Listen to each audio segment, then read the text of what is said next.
तो I hope so हमने अपना जो लास्ट चैप्टर पढ़ा था बच्चों, वो सबको बहुत ही वेल क्लियर था इकोनॉमिक्स में।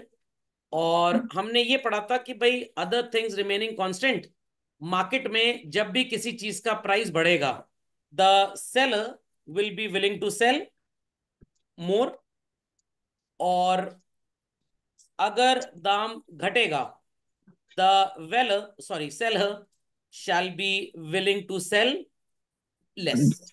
ये बात आपने पढ़ी थी। बट क्या आप मेरे को भगवत गीता, कुरान, बाइबल, गुरु ग्रंथ साहिब पढ़ के बता सकते हैं कि अगर प्राइस 100 से 120 हुआ, इट्स अ चेंज ऑफ 20%, कितना क्वांटिटी में चेंज आएगा? या अगर 100 से घट के 90 हो गया, इट्स अ फॉल ऑफ 10%, कितना क्वांटिटी घट जाएगा? क्या ये बात आप कॉन्फिडेंटली मेरे को बता सकते हैं? बिल्कुल भी नहीं बता सकते। कुछ क्लास में बच्चे ऐसे मेरे को लग रहा है आ गए हैं जो कहीं से चोरी करके आए हैं, उनको लग रहा है किसी भी वक्त पुलिस आ सकती है, तो बैग पहने रहो ताकि भागने में थोड़ा आराम रहे। समझ में आ गई बात? तो ये जो फिनोमेना आपको स्क्रीन पे नजर आ रहा है और जो मैंने डिक्टेट किया children, that is called as law of supply, which states other things remaining constant, when price of a commodity increases, the willingness of the seller is to sell more, and when it reduces, the willingness of the seller is to sell less. But क्या exactly आप मेरे को बता सकते हैं कि अगर ये प्रोडक्ट एप्पल का आईफोन है, 1 लाख रुपए का है, तो 1500 पीस बेचना चाह रहा है इमेजिन स्टोर, अगर वो 1,20,000 का हो जाए तो वो ज्यादा बेचेगा, बट कितना ज्यादा बेचेगा, मैं आपसे ये आंसर चाह रहा हूं। और अगर 90,000 रुपए प्राइस हो जाए तो वो कितना कम बेचेगा, मैं आपसे ये आंसर चाह रहा हूं। आप कहेंगे सर ये आंसर सिर्फ दो लोग बता सकते हैं, एक सर आप खुद, दूसरा भगवान, तीसरा कोई नहीं बता सकता। बट ये डेफिनेट है कि कमोडिटी के टाइप पे, कमोडिटी के टाइम ऑफ सेल पे, मार्केट कंडीशंस पे, काफी चीजों पे डिपेंडेबिलिटी होती है। That if price has gone up by 20%, seller as a person would like to sell how much more, and if price has gone down by 10%, seller as a person would like to sell how much less. तो ये dependability चीजों पे, business के type पे, business का scenario क्या है, market की सिचुएशन क्या है, इन सब बातों पे डिपेंड करेगा। और इस बात का जवाब बच्चों लॉ ऑफ सप्लाई से आपको मिल जाए, ये मुश्किल नहीं, नामुमकिन है। तो सर ये कहां से मिलेगा फिर? ये जवाब आपको एक नया फिनोमेना देगा children, and that phenomena is not called as law of supply, rather it is called as elasticity of supply. खोपड़े में बात गई कि नहीं गई? आपने डिमांड में इलास्टिसिटी ऑफ डिमांड पढ़ा था बच्चों? देयर वी हैड 5 डिग्रीज, याद करिए। Perfectly elastic, perfectly elastic, unitary elastic, more elastic, less elastic, पांचों डिग्रीज यहां पे मिलेंगी। There we had 3 methods.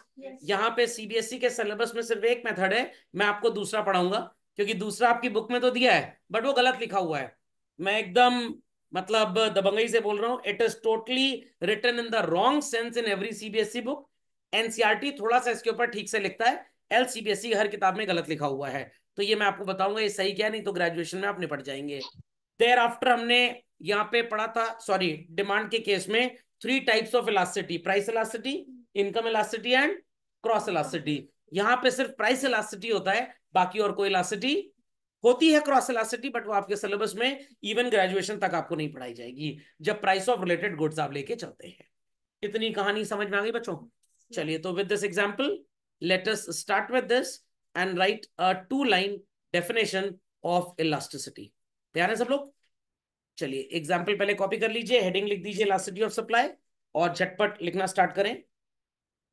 It refers to the degree of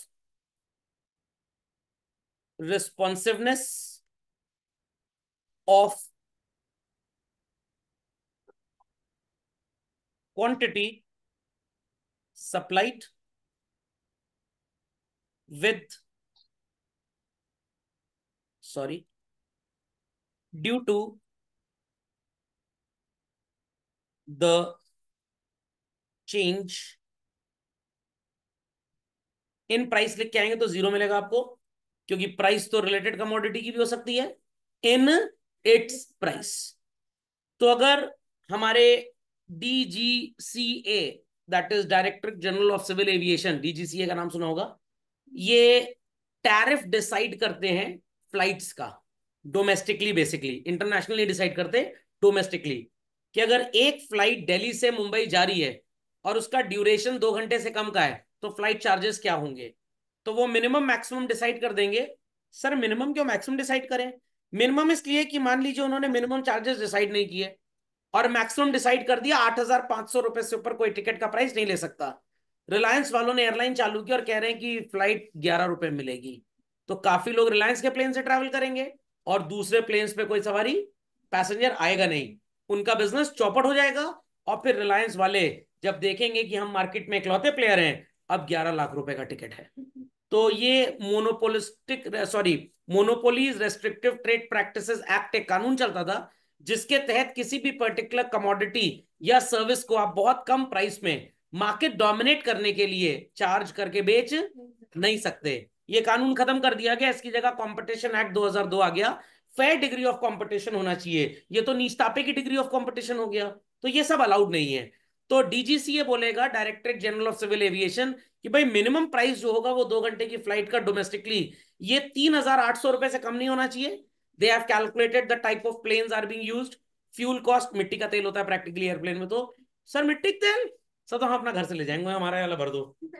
तो मिट्टी का तेल ही होता है जिससे चलता है, क्या फ्लाइट ऑपरेशन कॉस्ट वगैरह आती है।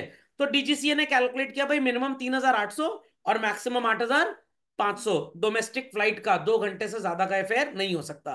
कोई फ्लाइट 7,000 ले रही है, कोई 8,300 ले रही है, अकॉर्डिंगली।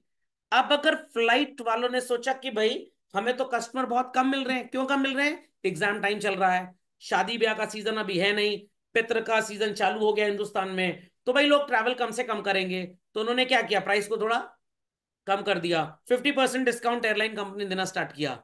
बच्चा कह रहा है छोड़ो एग्जाम पढ़ने में वैसे कोई इंटरेस्ट नहीं है, मेडिकल लगा देंगे। बढ़िया बिना नहाए धोए फिसफिसाया और तुरंत चला गया सो कॉल्ड अपने, रेलवे स्टेशन तो नहीं जाएगा, एयरपोर्ट। और वहां पे पता लगा कि जो टिकट 4,200 का कल तक था, आज वो 2,100 में है। पापा कह रहे कहाँ जाओगे? ऐसे ही प्लेन में घूम के चले जाएंगे, और क्या, प्लेन में कभी घूमे नहीं, क्योंकि रिजल्ट आने के बाद तो बिना सो कॉल्ड फ्लाइट के उड़ा देंगे आप मेरे को। तो मैं सोच रहा हूँ कि पहले खुदारी से उड़ लूँ एक बार। तो 2,100 रुपए में प्लेन में बैठ गया जाके। तो कंपनी ने क्या देखा कि हमने 50% जब प्राइस कम किया, 90% क्लाइंट्स बढ़ गए, मतलब प्राइस कम करने का फायदा हमें मिल गया। तो अभी आप ध्यान से सुनेंगे मेरी बात को। एमजी हेक्टर का नाम सुना है बच्चों आपने? 6,99,000 रुपए में एक 2 कौड़ी की इलेक्ट्रिक व्हीकल वो लोग बेचते हैं। और थोड़ा 40-50 हजार और खर्च कर लीजिए तो टाटा की टियागो ईवी आपको मिल जाएगी, जिस व्हीकल का स्टोरेज भी बढ़िया है, लोग भी 5 आराम से बैठ जाएंगे, 6-7 भी आप बैठा सकते हैं हिंदुस्तान में अगर हैं तो। Is that clear? मेरी इग्निस में एक बार 8 लोग बैठे थे। अरे एक दोस्त की गाड़ी खराब हो गई तो उसका परिवार भी लद लिया हमारे साथ। मैंने कहा चलो कोई बात नहीं, दवाइयां उसकी दुकान से फ्री में आती हैं असल में। समझ में आ गई बात? और अगर आप एमजी हेक्टर खरीद लेंगे तो छोटा साइकिल वाला तो टायर लगा है उसके अंदर, और मुश्किल से 4-4.5 लोग बैठ पाएंगे, मेरे जैसे तो मान लीजिए 5 सवार हो गए, वरना बहुत ज्यादा बैठ नहीं पाएंगे। और कुछ तो ऐसे जिनका सिर ही लड़ जाएगा, वो ऊपर से सनरूफ खोल लेंगे, उसकी बाहर देख रहे हैं, वो कहेंगे कंपनी से आगे शीशा तो किसी काम का ही नहीं है। समझ रहे ना भाई, बाबे भाई? चलिए, ये बात सबको समझ में आ गई।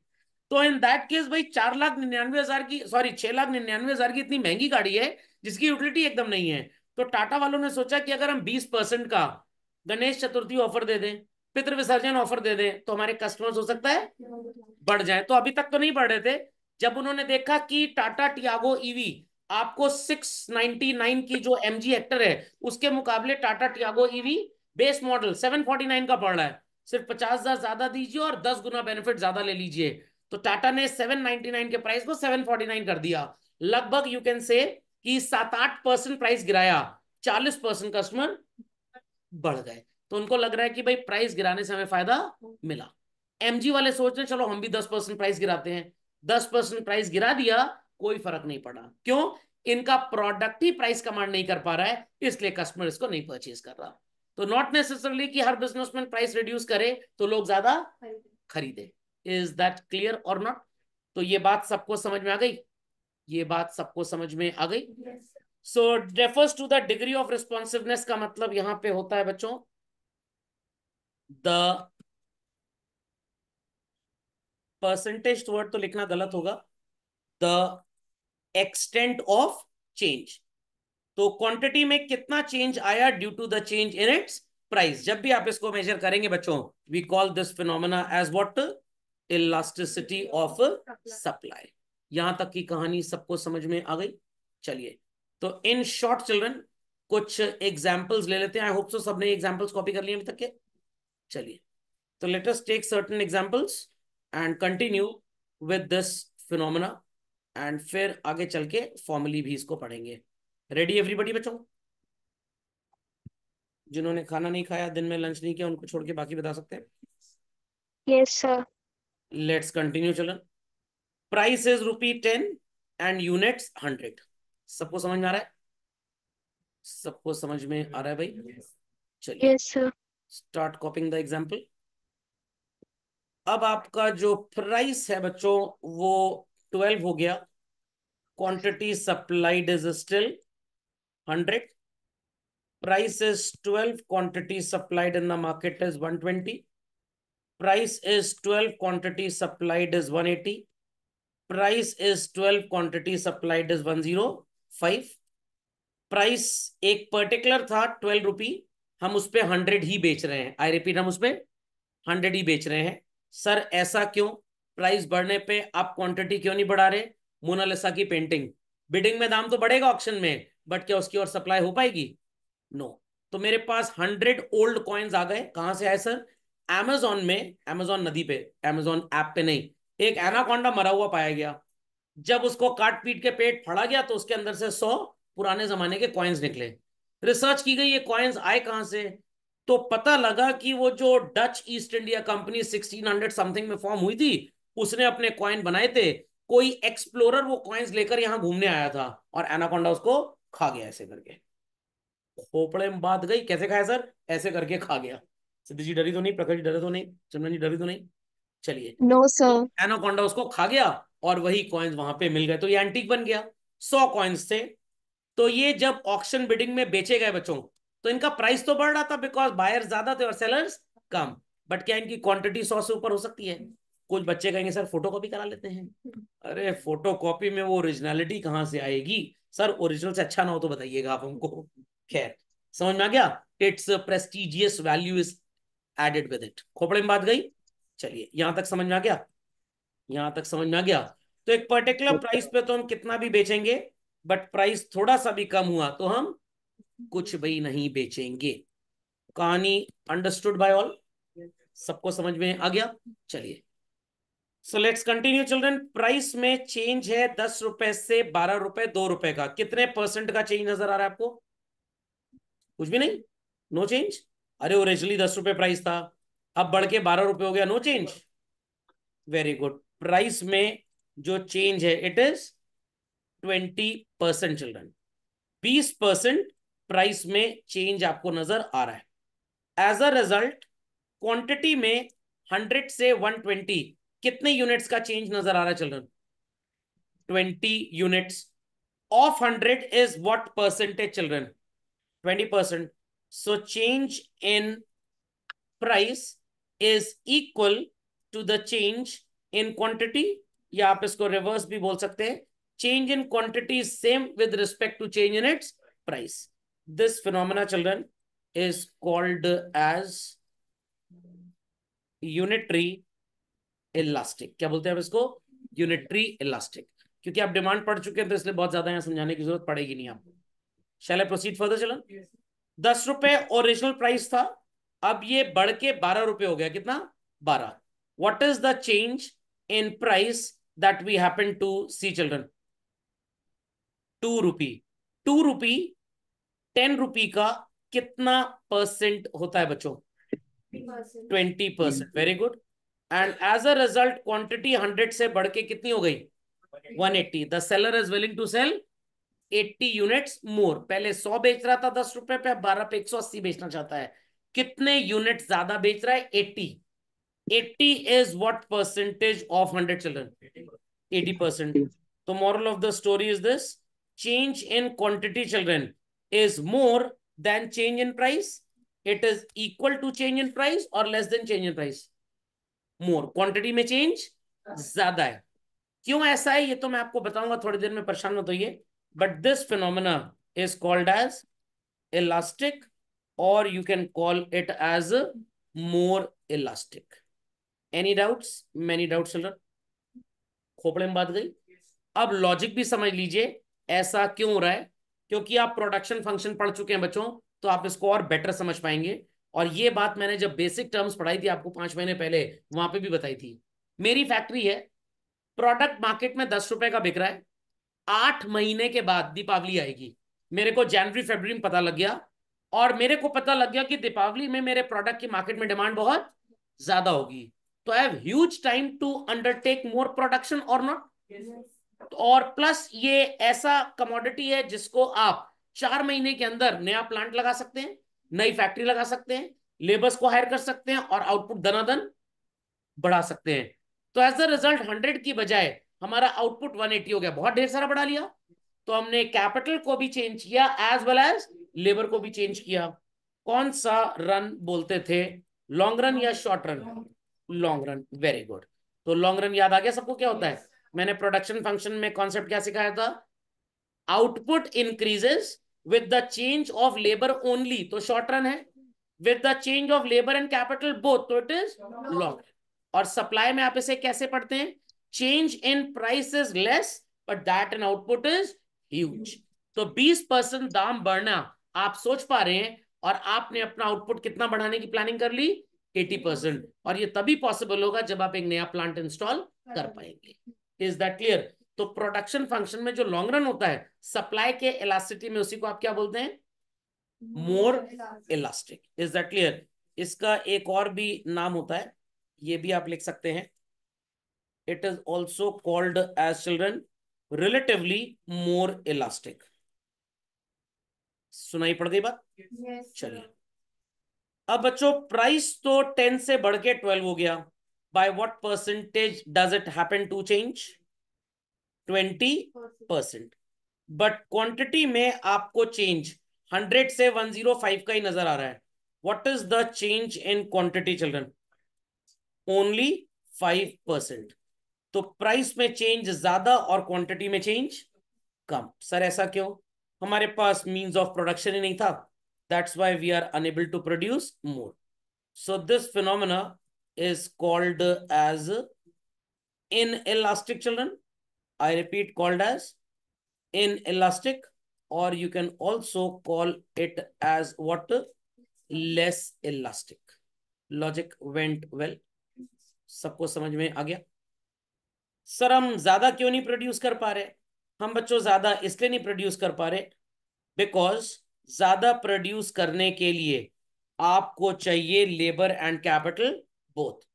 तो लेबर तो हम अवेलेबल करा ले रहे हैं, बट कैपिटल की अवेलेबिलिटी मुश्किल है नहीं, नामुमकिन है। So when price change is more but that in quantity it is less, we call it as short run, अगर आप प्रोडक्शन फंक्शन पढ़ रहे हैं। और अगर सप्लाई पढ़ रहे हैं तो आप इसे बोलते हैं इनइलास्टिक, लेस इलास्टिक और रिलेटिवली लेस इलास्टिक। यहां तक की कहानी समझ में आ गई? खोपड़े में बात गई? चलिए, 12 रुपी प्राइस हो गया बट हम स्टिल 100 बेच रहे हैं बच्चों, स्टिल 100। सर अगर 13 हो जाए तब भी हम 100 ही बेचेंगे, सर अगर 14 हो जाए तब भी हम 100 ही बेचेंगे। सर क्यों ज्यादा नहीं बेच पा रहे हैं?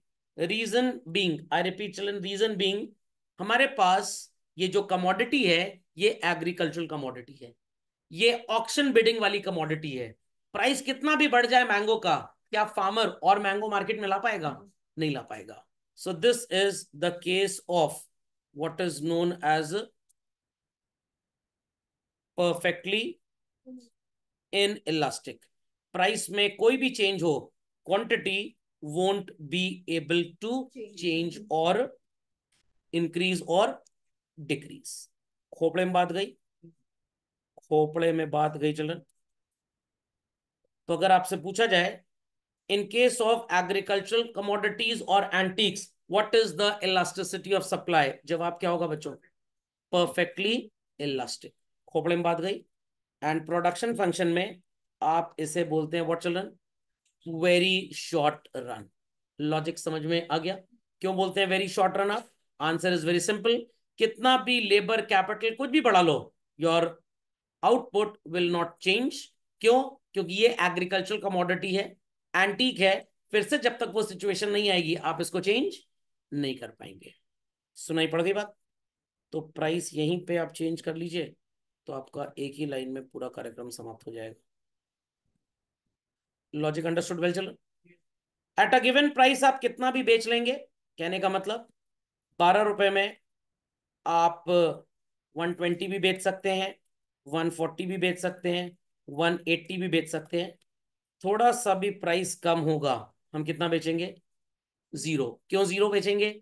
Because already lowest profit margin पे बिजनेस कर रहे हैं। Further reducing the price even bye a rupee in this example would make the firm suffer loss. तो फर्म एक गिवन प्राइस पे तो कितना भी बेच लेगी, इनफाइनाइट बेच लेगी, बट थोड़ा सा भी प्राइस कम होगा तो हम ज्यादा क्या, हम कुछ भी बेचना नहीं चाहेंगे। This phenomena is called as children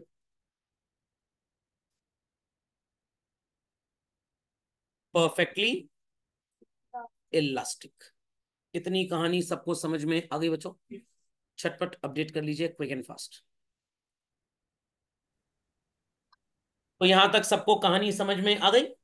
चलिए, तो एक दो चीजें और मार्क कर लीजिए, फिर वो चीजें कैसे आपको समझनी आप जानते हैं। In case of unitary elastic children, always you will find that your elasticity will be equal to 1। More के केस में it is always more than 1, less के केस में it is less than 1, elastic में it is always infinite, and inelastic में it is always zero. Is that clear? अब इसको calculate करने के कुछ तरीके हैं, and the easiest among all is percentage method. कौन सा मेथड? परसेंटेज। तो एक एग्जांपल लेते हैं बच्चों, और उससे आप परसेंटेज मेथड को समझ जाएंगे। Is that understood? सबने इतना कॉपी कर लिया? चलिए, तो let us take an example to understand what is called as percentage method. Ready everybody children?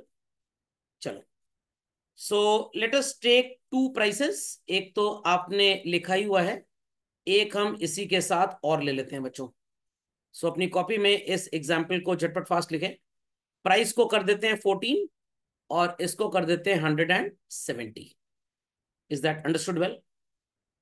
10 rupee will be called as P and 14 will be called as P1. 100 will be called as Q and this would be called as Q1. सो अपनी copy में आप heading में लिख लें पहले, measurement of price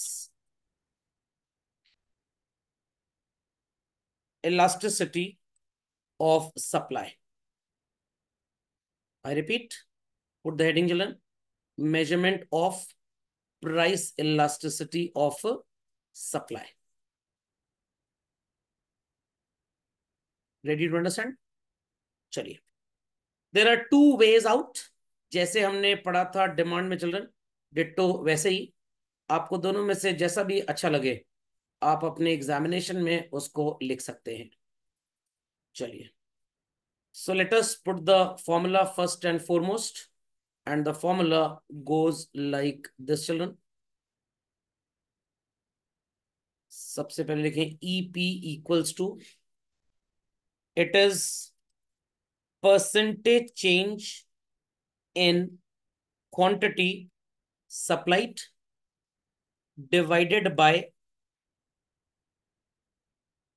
percentage change in its price। Khopde में बात जा रही है भाई? चलिए, फर्दर मार्क करते हैं, फर्दर मार्क करते हैं भाई। कैसे कैलकुलेट करेंगे परसेंटेज चेंज इन क्वांटिटी चलन? It is P1 minus P upon P whole multiplied by 100 whole divided by Q1 minus, oh sorry reverse लिख दिया, सॉरी सॉरी सॉरी, लेफ्ट में प्राइस नजर आ रहा था। It is Q1 minus Q upon Q whole multiplied by 100 upon P1 minus P whole divided by P into 100। तो finally children 100 तो यहीं पे कटपिट के बराबर हो गया। Am I correct to this? Let's move on further to this. चलिए, so Q1 minus Q is delta Q upon Q, divided by delta P upon P. I can also put it as delta Q upon Q divided by delta P upon P. So children, dividing by a fraction or multiplying by its reciprocal means one and the same thing.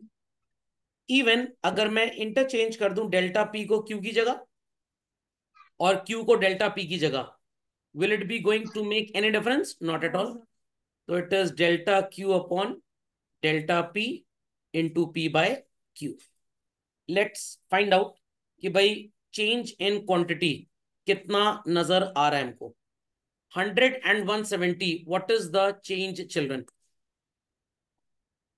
70. Then delta p 10 and 14, it is 4. Original price is 10 and quantity is 100. Easy. So 0 0 gets cancelled, 0 0 gets cancelled. 7 upon 4, answer is 1 point. क्या आएगा बच्चों? 75. So it sounds to be more than 1, equal to 1 or less than 1? More than 1. आपको इसमें एक different and अच्छी चीज comparing elasticity of demand नजर आ रही है बच्चों, कि इसका आंसर हमेशा प्लस में ही आएगा. तो जो माइनस वाला प्रॉब्लम वहां पे होता था वो कभी यहाँ पे होगा ही नहीं. Reason being the relationship is positive.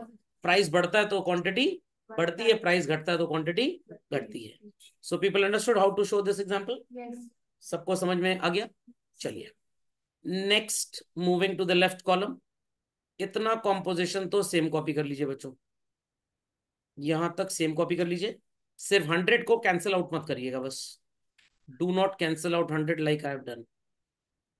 उसके बाद आगे से लिखना स्टार्ट करें. Q1 की वैल्यू कितनी है बच्चों? 100, सॉरी 170. एंड Q की वैल्यू कितनी है बच्चों? 100 upon 100 whole multiplied by 100. P1 की वैल्यू क्या है चिल्ड्रन? 14. P की value 10 upon 10 into 100. So let's do the calculation. ये आ जाएगा बच्चों 70 upon 100 into 100, if I am not wrong.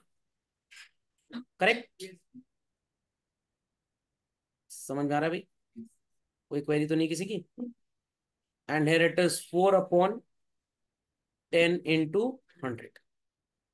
सो बच्चों ये हो जाएगा 70% and this would be 40%. So 70% change in quantity and 40% change in price. Elasticity sounds to be more than 1, that is 1.75. और अगर 1 से ज्यादा है बच्चों तो क्या आप इसे यूनिटरी इलास्टिक बोलेंगे? नो. क्या बोलेंगे आप इसे? मोर इलास्टिक, रिलेटिवली मोर इलास्टिक, या सिंपली इलास्टिक. समझ में आ गई बात? परसेंटेज मेथड समझ में आ गया? पांचों डिग्रीज क्लियर हो गई? चलिए झटपट कर लीजिए अपडेट फास्ट. चलो बच्चों, तो ये इनफॉर्मली हमने लगभग पूरा चैप्टर ही पढ़ लिया. और who is the father of this concept of elasticity? Practically professor Alfred Marshall. बहुत बुरा टाइप का था बेचारा. सो ये 5 डिग्री समझ में आ गई सबको? चलिए. सो पहली डिग्री क्या थी बच्चों हमारी? Unitary elastic. तो आपने पांचों डिग्रीज का कॉम्पोजिशन तो लिखा था. अब एक एक करके इन पांचों डिग्रीज को फुल लेंथ एंड ब्रेथ में समझ लेते हैं. इनका ग्राफ कैसे बनाना है, that is super important children. तो अपनी कॉपी में हेडिंग डालिए, explanation of 5 degrees of price elasticity. पहला आपको नजर आ रहा है स्क्रीन पे, यूनिटरी इलास्टिक चिल्ड्रन. 100 से 120, what is the change in price that we see? 20%. And 20 से 24, what is the change in quantity we see? Again 20%. Same change है. जब दोनों में चेंज सेम है बच्चों, आंसर क्या आएगा आपका? 1. कैलकुलेशन भी इसका लिख लेते हैं तो it will become more meaningful children. Formula is delta Q upon delta P. into P by Q. Change in quantity is 4 बच्चों, change in price is 20, original price is 100 and original quantity is 20. चलिए, तो भाई 0 0 बन गया hero, 0 0 बन गया hero, 2 2 ज़ा 4, 4/4, answer क्या आएगा 1। ये डिफिकल्ट नहीं था, सबसे डिफिकल्ट क्या है, the graph children, the toughest part of the concept. कैसे बनेगा sir graph, X axis draw कर लें सब बच्चे एंड वाई एक्सेस ड्रॉ कर लें। ध्यान से मेरी बात सुनिएगा बच्चों, ओरिजिन से, आई रिपीट, 4 सेंटीमीटर के गैप पे 100 मार्क करेंगे और ओरिजिन से 4 सेंटीमीटर के गैप पे 20 मार्क करेंगे। नहीं समझे बात को, ओरिजिन से 100 4 सेंटीमीटर, ओरिजिन से 20 4 सेंटीमीटर, करेक्ट। फिर 100 और 120 के बीच में गैप होगा 1 सेंटीमीटर का।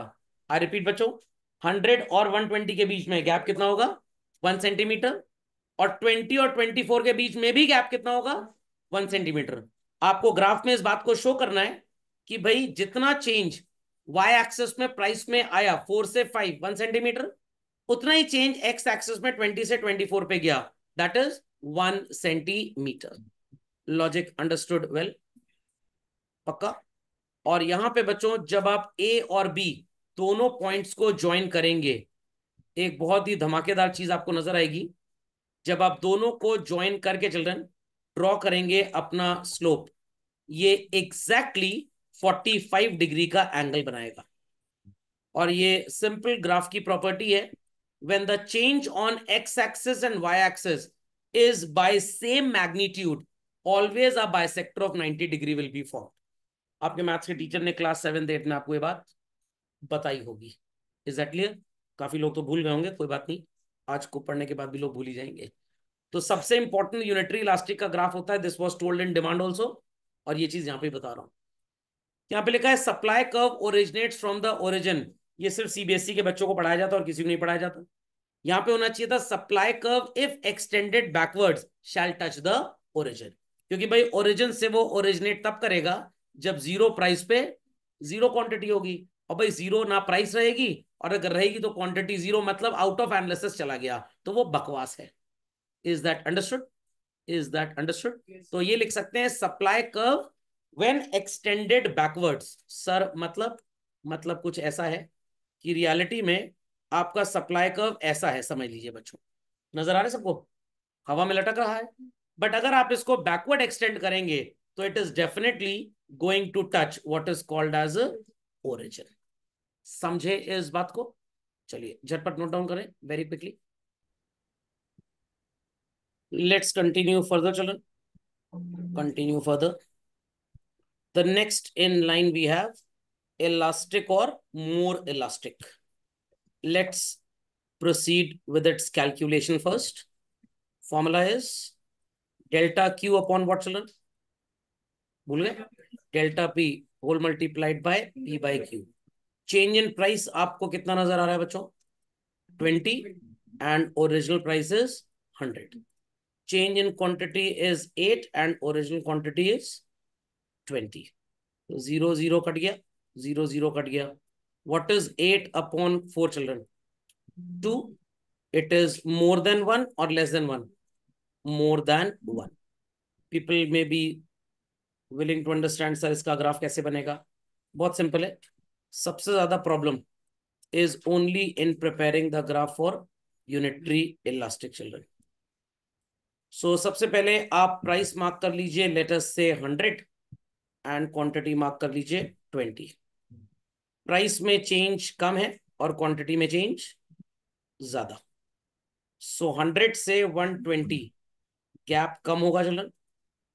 आई रिपीट, 100 से 120 में गैप कम होगा and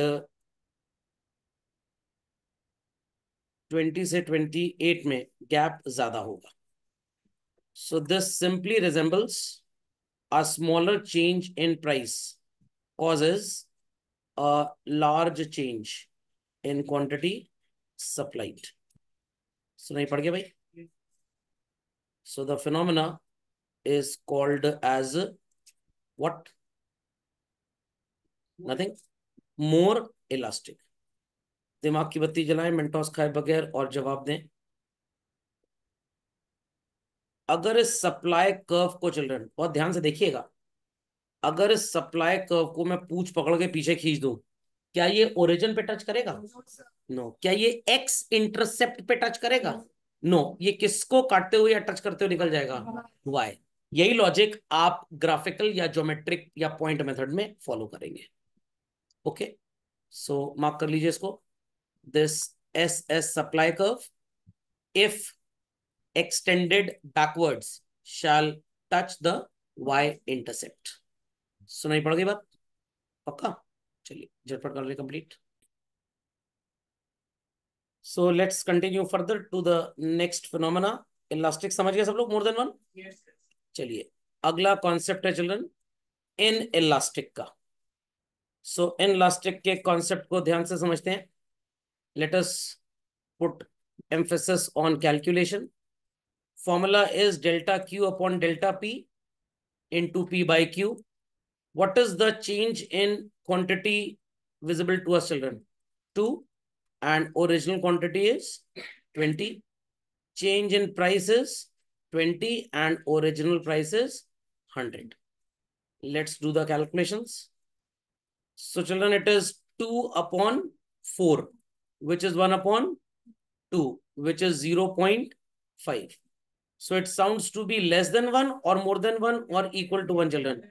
It sounds to be less than 1. चलिए इसका भी ग्राफ बना लेते हैं। अगेन इट्स वेरी सिंपल, कोई बहुत बड़ी रॉकेट साइंस नहीं है, बस आपको बातें याद रखनी है that the change in price is now more. तो वाई एक्सिस पे जो प्राइस का गैप होगा वो ज्यादा होगा बच्चों, और जो क्वांटिटी का गैप एक्स एक्सिस पे होगा वो कम होगा। So let us mark this as 100 and this as 20। तो इस पॉइंट को ए पॉइंट मार्क कर लेंगे हम।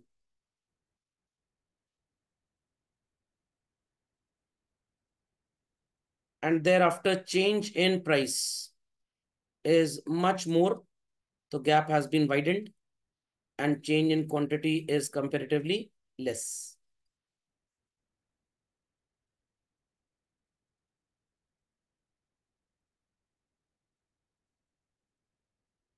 This is point B.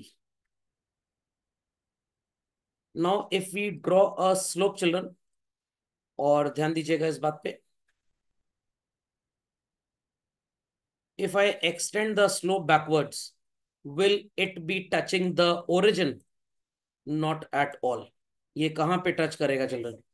X axis. तो जब आप इसका ज्योमेट्रिक मेथड पढ़ेंगे आपको यही बात पढ़ाई जाएगी। If the supply curve extended backwards touches the origin, तो यूनिटरी इलास्टिक हो गया। अगर x को टच करता है तो इट इज इनइलास्टिक, और अगर y को टच करता है तो elastic. Parallel to y axis होगा तो perfectly inelastic, parallel to x होगा तो परफेक्टली इलास्टिक। वो नेक्स्ट 2 डिग्रीज आप पढ़ेंगे। झटपट अपडेट दिस। सबको इनइलास्टिक भी समझ में आ गया? यूनिटरी इलास्टिक और इलास्टिक क्लियर हो गया बच्चों? चलिए आते हैं कि भाई प्राइस बढ़े या घटे, quantity supplied would remain exactly same. So 100 rupees का था तब भी हम उतना ही 20 यूनिट्स बेच रहे थे, 80 का था तब भी हम 20 ही बेच रहे थे, 120 का हो गया तब भी हम 20 ही बेच रहे हैं। तो प्राइस बढ़े या घटे, there is no change in supply. It happens in case of antiques, it happens in case of perishable और agricultural products even. Is that clear? चलिए, तो पेरिशेबल बोलना थोड़ा गलत होगा, आप एंटीक्स बोल सकते हैं कि प्राइस कितना भी बढ़े कितना भी घटे, their supply would remain same. तो यहां पे बच्चों हम इन दोनों को कंपेयर कर लेते हैं। ठीक है, इसे मान लेते हैं P, इसे P1, और ये तो क्वांटिटी Q है, ये इतनी ही रहेगी। तो इसको यहाँ लिख लीजिए तो ज्यादा क्लियर हो जाएगा आपको। 100 रुपी था तब भी 20 बेच रहे थे, 120 हो गया तब भी 20 ही बेच रहे हैं। सो change in quantity is 0, change in price is 20, original price is 100, and original quantity is 20. Is it visible well to everybody? चलिए, 0 into 1 is 0 चलन, 0 upon 4 क्या आएगा आंसर? 0। और अगर डिनोमिनेटर में होता तो it would have been infinity. और यहां पे आप लिख भी लीजिएगा, applicable in case of agro commodities, in case of antiques, या हर वो चीज जिसका हम ऑक्शन सेल करते हैं। क्या करते हैं? Auction sale. प्रखर जी क्या हुआ, ट्रेन के नीचे आ गए क्या? समझ में आ गई बात? कुछ भी हॉर्न की आवाज दाएं बाएं से आ जाती है। कुछ तो लगता है चौराहे पे पैदा हुए थे, अस्पताल में कमरों की कमी पड़ गई थी, और फिर पूरी परवरिश भी चौराहे पे ही की गई है, सड़क छाप पीपल्स। तो इसीलिए कहता हूँ कि घर में एकदम सेफ जोन में बैठ के पढ़ाई करें, अगर ऑनलाइन लेक्चर अटेंड करना है तो। और अगर घर में रूम ना हो तो वॉशरूम में बैठ जाए, कमोड ढक्कन बंद करके। एकदम कूल एंड काम प्लेस है, साथ साथ थोड़ा हार्पिक भी पीते रहें। हाँ वेट ऑन दिस। चलिए झटपट कंप्लीट करें। Let's proceed further. चलो भाई, द आखिरी case that is perfectly elastic. What is the formula? सबको पता है, delta Q upon delta P into P by Q. Quantity में चेंज है 5, प्राइस में change 0, original price is 100 and original quantity is 20। So 0 0 cut गया।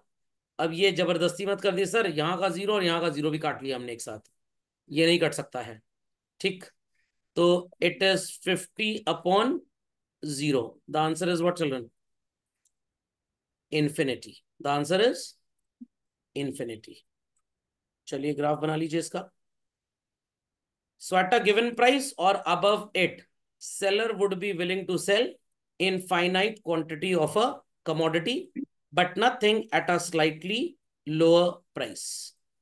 तो जब price 100 है, the seller is willing to sell 20 units. 100 है, seller is willing to sell 25. 100 he price है, seller may be willing to sell 30 units. So at a given price कितना भी बेचेगा, price बढ़ जाएगी तब भी बहुत बेचना चाहेगा, but nothing at a slightly lower price. So in this case your supply curve is parallel to X axis, all 5 degrees with percentage method. Understood well children? चलिए, तो आज का लेक्चर इसी के साथ होता है समाप्त। अगले लेक्चर में आपको ज्योमेट्रिक मेथड पढ़ाया जाएगा and factors with which the chapter gets. Ram Ram सत्य। ओवर।